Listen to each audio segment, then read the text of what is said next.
अस्सलाम वालेकुम औज़ु बिल्लाहि मिनश शैतानिर रजीम बिस्मिल्लाहिर रहमानिर रहीम। अस्सलाम वालेकुम।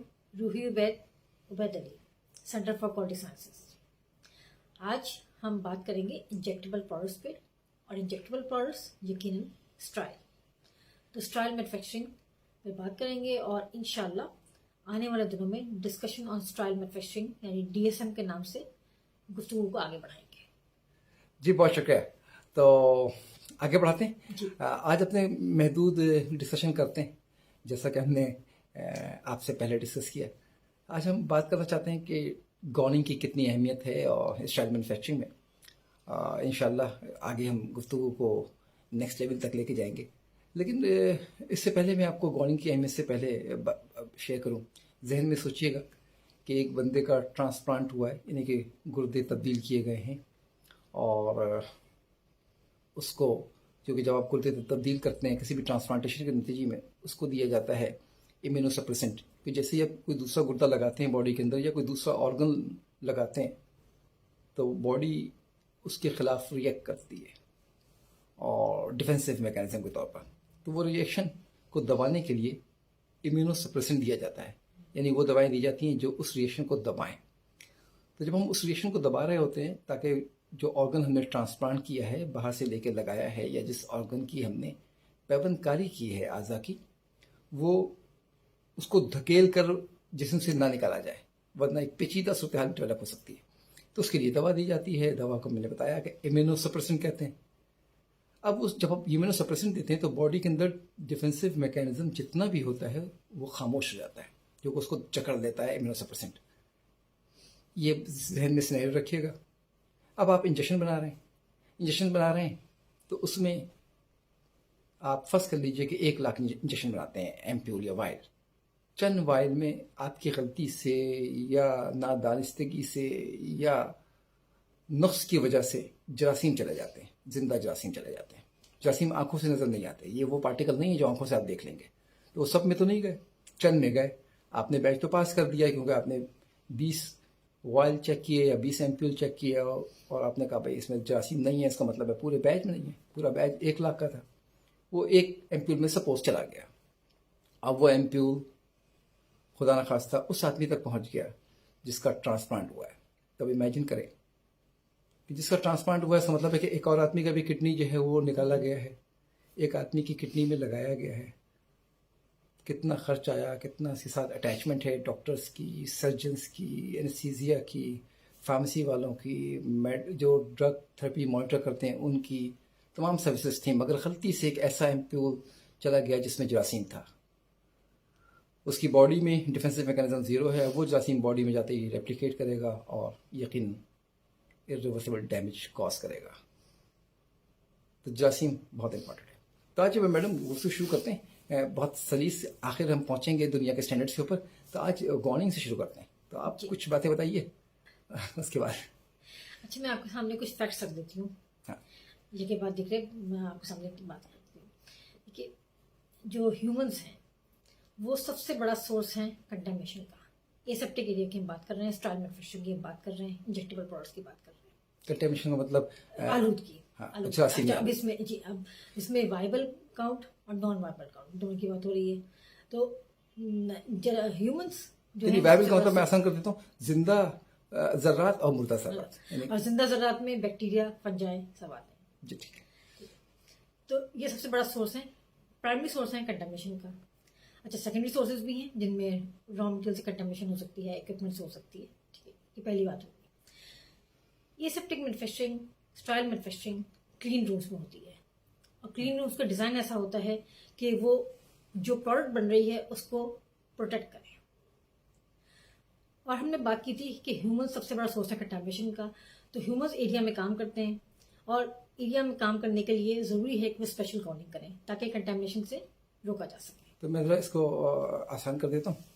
आपने 2 बातें कही। एक तो ये कि primary source of contamination is humans, इंसान है, और दूसरा आपने कहा कि जहाँ पे हम ये दवा बना रहे हैं वो एरिया साफ एरिया है, और साफ एरिया में ज़र्रात, चाहे वो जिंदा ज़र्रात हो या मुर्दा ज़र्रात, नहीं हो सकते।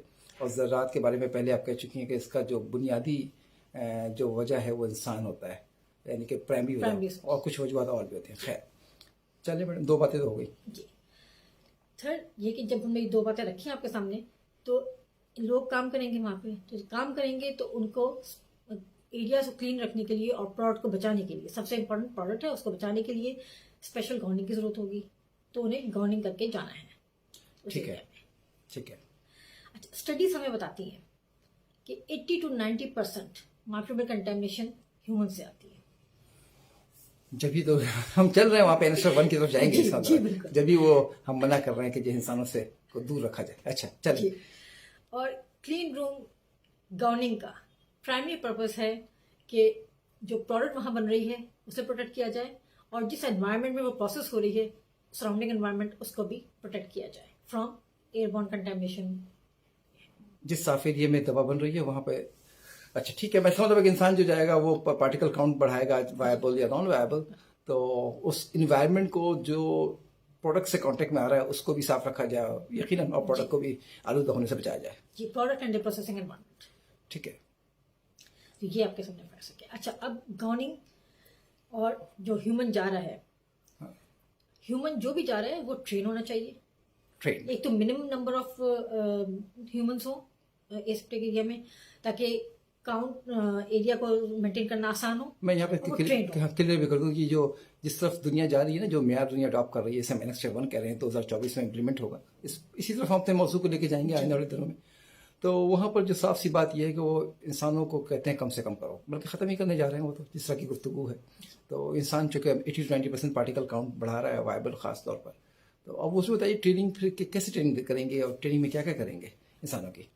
ٹریننگ میں سب سے پہلے تو ہائیجین، کہ جو لوگ جا رہے ہیں ان کی ہائیجین صحیح ہو، مطلب انہیں معلوم ہو کہ ان کی جو باڈی پارٹس ہیں، جو اوپن باڈی پارٹس، کان، ناک، منہ، یہ سب کورڈ ہوں، کیونکہ یہ مائکرو کنٹامنیشن کا باعث بن سکتے ہیں.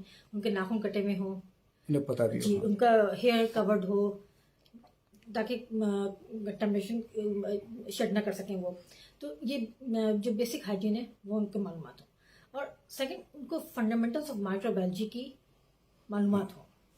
مائکرو آرگنزم کیا ہیں، وہ کیا کر سکتے ہیں، کتنا نقصان دہ ہو سکتے ہیں، پیشنٹ کو کیا نقصان پہنچا سکتے ہیں. ابھی آپ نے شروع میں ذکر کیا تھا امیونو کمپرومائز پیشنٹس تک اگر چلا گیا، وہ ایک ایمپیول جس میں کنٹامنیشن ہے، جس میں بیکٹیریا ہے، کیونکہ یہ جو کنٹامنیشن ہے مائکرو کنٹامنیشن یہ یونیفارم نہیں ہوتی، تو کیا نقصان ہو سکتا ہے، تو ان کی معلومات ہوں، بنیادی علم. جی، بنیادی علم ہو. اب جو ایریا میں کام کرنے جا رہے ہیں ایسیپٹک انوائرمنٹ میں، سوائل میٹریشن میں، تو اس ایریا کو کیسے کلین رکھنا ہے. ایئر کا فلو اگر ڈسٹرب ہو جائے تو کیا ہو سکتا ہے، ایئر کا فلو کیسے ڈسٹرب نہیں کرنا، کتنی موومنٹ کر سکتے ہیں، یہ تمام بات. تو جو ٹریننگ ہے وہ صرف یہ نہیں کہ آپ نے انہیں ٹرین کیا اور انہوں نے جو ہے وہ پیپر پاس کر لیا اور وہ پاس ہو گئے تو آپ نے انہیں جانے دیا. They must have the knowledge, وہ جانتے بھی ہوں، سمجھتے بھی ہوں، اور ان میں اسکل ہو، ایپٹیٹیوڈ ہو ایڈہیئر کرنے کا، کہ وہ جائیں ایریا میں کام کریں تو ایڈہیئر کریں اس پہ، وہ اپنے آپ کو کم سے کم موو کریں، ایئر فلو کو ڈسٹربنس نہ کریں، اور جو بھی کوئی پریکٹس کر رہے ہیں اس میں جو بھی موومنٹ ہے وہ منیمم ہو. جی، میں اس کو اور آگے بڑھا دوں کہ ٹریننگ کا مطلب جو ہے صرف اور صرف پیپر پہ ایگزام پاس کرنا نہیں ہے. انہیں پتہ ہونا چاہیے کہ کنٹامنیشن کنٹرول اسٹریٹجیز کیا ہیں، رسک کیسے نکالا جاتا ہے، کیسے ایسیپٹک ایریا کو کوالیفائی کیا جاتا ہے، کیسے اس کو مینٹین کیا جاتا ہے، اور ان تمام باتوں سے وہ بہت اچھی طرح واقف ہوں کہ وہ کیسے ایسیپٹک ایریا میں کام کیا جاتا ہے. پھر ہم دیکھتے ہیں کہ اس کے پاس ایک ایجوکیشن تو ہے، تعلیم تو ہے، لیکن کیا اس کے پاس ایپٹیٹیوڈ ہے، کیا اس کے پاس اسکل ہے.